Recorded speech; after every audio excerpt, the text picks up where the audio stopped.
నాకేమనిపించిందంటే ఆ పిల్లోడిని మాట్లాడుతుంటే మధుసూదన్ గారి కొడుకుని చూస్తుంటే ఒక్క సంఘటనకి పెద్దోడు అయిపోయాడు అబ్బాయి. 10 ఏళ్ళు ఏజ్ వచ్చేసింది. 10 ఏళ్ళు ఎంత ఉంటాయి అంతే, 10, 11 ఉంటాయి అంతే. ఒక 20 ఏళ్ల కుర్రోడు ఎలా మాట్లాడుతాడో అలా మాట్లాడుతున్నాడు అబ్బాయి.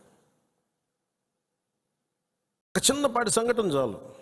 నేను చాలాసార్లు అనుకుంటాను, పాలిటిక్స్లో రాకముందు రిస్క్ అది ఇది అనుకుంటే నేను అనుకునేవాడిని సింపుల్గా రోడ్డు మీద వెళ్తుంటే కూడా చచ్చిపోవచ్చు కదా.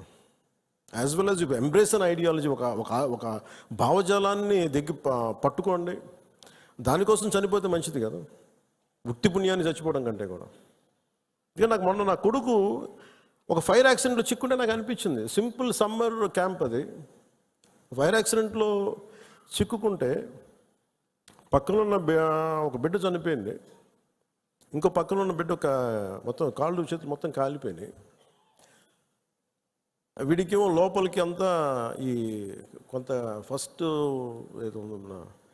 డిగ్రీ జరిగినాయి బర్న్స్. తర్వాత లోపలికి సూట్ ఉంటుంది, గాలి పీల్చేయటం వల్ల ఆ పొగ.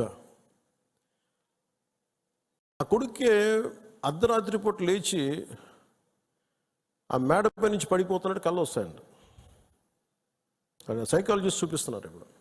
అలాంటిది మధుసూదన్ గారి పిల్లల్ని చనిపోయిన ఇన్ని కుటుంబాల తాలూకు మీరు వాళ్ళు ఆలోచించండి. వాళ్ళు పడుకుంటే నిద్ర పడద్దా? తుపాకులు వస్తాయి, తుపాకీ చప్పుళ్ళు వినిపిస్తాయి, భర్త హాహాకారాలు వినిపిస్తాయి, తండ్రి ప్రాణాలు కోల్పోవడం వినిపిస్తాయి.